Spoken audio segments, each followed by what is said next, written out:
Mon dada, c'est l'occasion pour une personnalité de nous partager sa passion pour les courses hippiques. On va largement revenir sur la saison de trot qui vient de s'achever. Ah ouais, ça sent le printemps, c'est fou. Avec notre invité, justement, on va en parler. Ce n'est pas monsieur, ce n'est pas mademoiselle.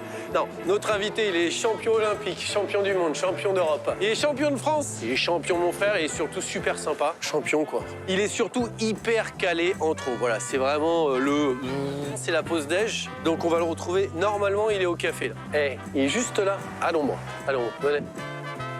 Ça fait plaisir. Brahim, Comment ça va? comment vas-tu? La forme et toi? Alors, bah, attends, je te présente. Donc, Brahim Asloum, notre Salut invité. tout le monde.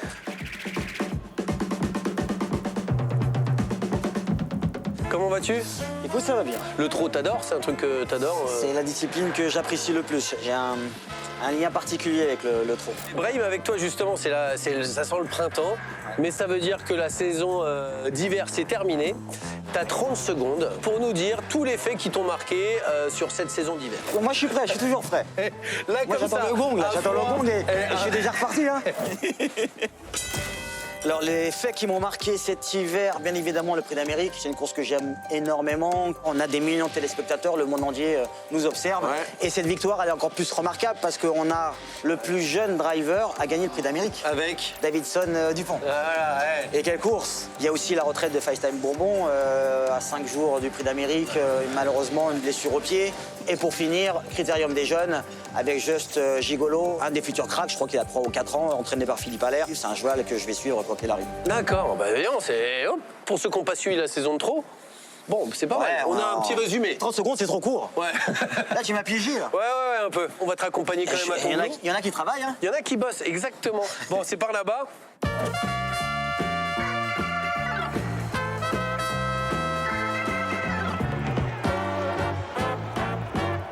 C'est quoi ta porte d'entrée, toi, au monde des courses, au milieu épique? Quand je deviens champion olympique, je signe avec l'écurie Acariès. Il s'avère que Louis-Michel Acariès sont fans de chevaux. Ouais. Et puis, pour me distraire, à chaque fois, il me disait bah, regarde comment le cheval est court, regarde l'équilibre, regarde la transpiration, les oreilles, et ainsi de suite. Donc, et j'y ai pris goût. Tu vois, moi, à l'entraînement, je faisais tout à fond.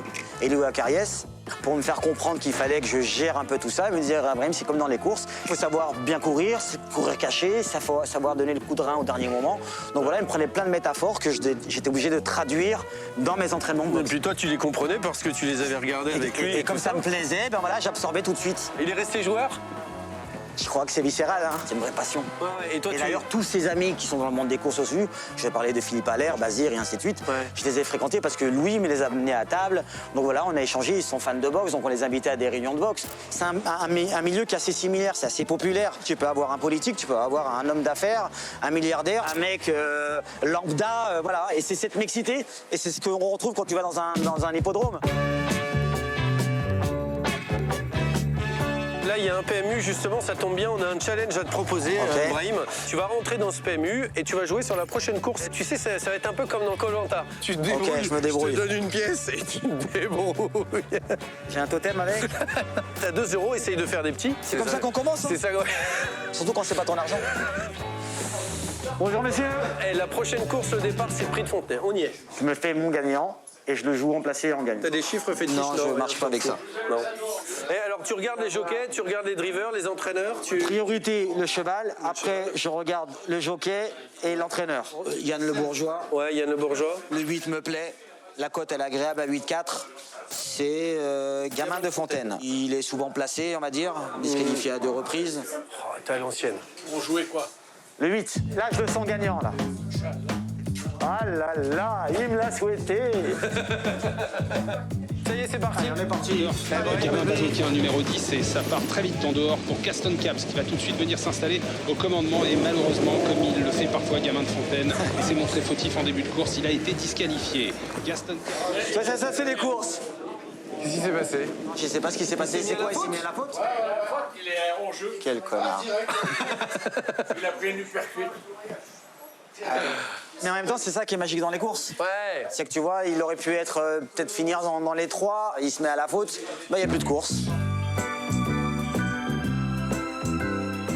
La prochaine, on gagne. Hein. Ouais, on a essayé, Ciao, on a monsieur. essayé, Brahim. Hein. Bon, bah c'était bien, c'était court. Hein. Ouais. C'était J'espère court. qu'on a induit quelqu'un en erreur, mais j'espère qu'il a pas mis un gros billet quand même. Merde. Mais bon, c'est des choses qui arrivent. Non, mais après, moi, l'essentiel, c'était de savoir comment tu faisais le papier, comment tu regardais un peu les choses, tu vois. Ce qui est magique dans le sport, c'est que tout est faisable. Oui, mais ça reste des animaux. Aussi bien une euh. catastrophe que une perf hors norme. Ouais. Regarde, ouais, non, mais regarde, c'est un peu plus.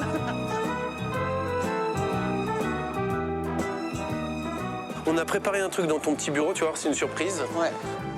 La dernière séquence, c'est de commenter la course qui t'a le plus marqué. Donc, c'est le prix d'Amérique, c'est ça? C'est Tu ça. m'avais dit. On va commenter les derniers hectomètres. Je ne l'ai jamais fait. Hein. Bah, je suis là, hein. T'inquiète pas. Hein. Bah, j'espère bien. Déjà, on va se mettre à Vincennes. Hop.